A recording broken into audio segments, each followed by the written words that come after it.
ជំរាបសួរប្រិយមិត្តទាំងអស់គ្នាស្វាគមន៍មកកាន់អត្ថបទសុខភាពយើងបន្តទៀត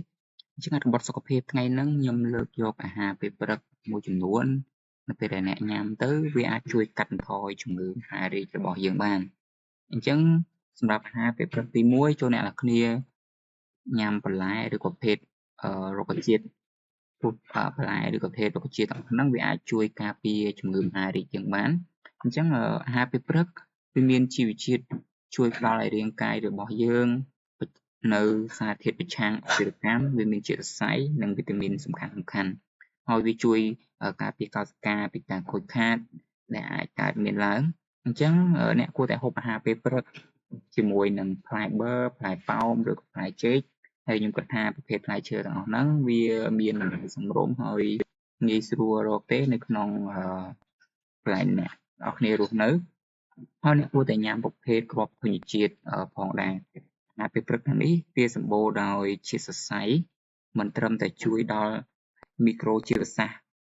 ពោះវៀនឲ្យមានសុខភាពល្អនោះទេថែមទាំងមានទូនាទីពង្រឹងប្រព័ន្ធភាព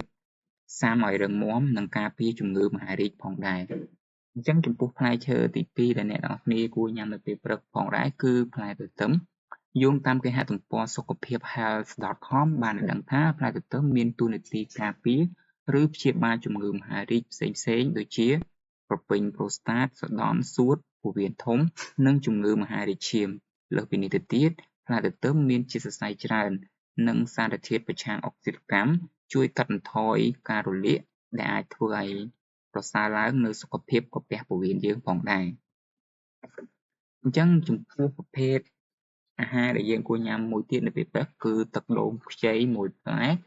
ការញ៉ាំទឹកដូងខ្ចីមួយផ្លែជួយការពារតម្រងនោមនិងមហារីកព្រោះវាមានសារធាតុចិញ្ចឹមជាច្រើនដូចជា B3 B7 B2 អូខេអាស៊ីតហ្វូលិកកាល់ស្យូមម៉ាញ៉ាស្យូមជាតិណៃអញ្ចឹងអាហ្នឹងគឺសឹកតែជាសារធាតុល្អសារធាតុចិញ្ចឹមដែលមាននៅក្នុងទឹកដូងហើយអ្វីដែលកាន់ពិសេសទៅទៀតនោះគឺវាមានផ្ទុកទៅដោយអរម៉ូនអ៊ីដ្រូសែនដ៏សម្បូរបែប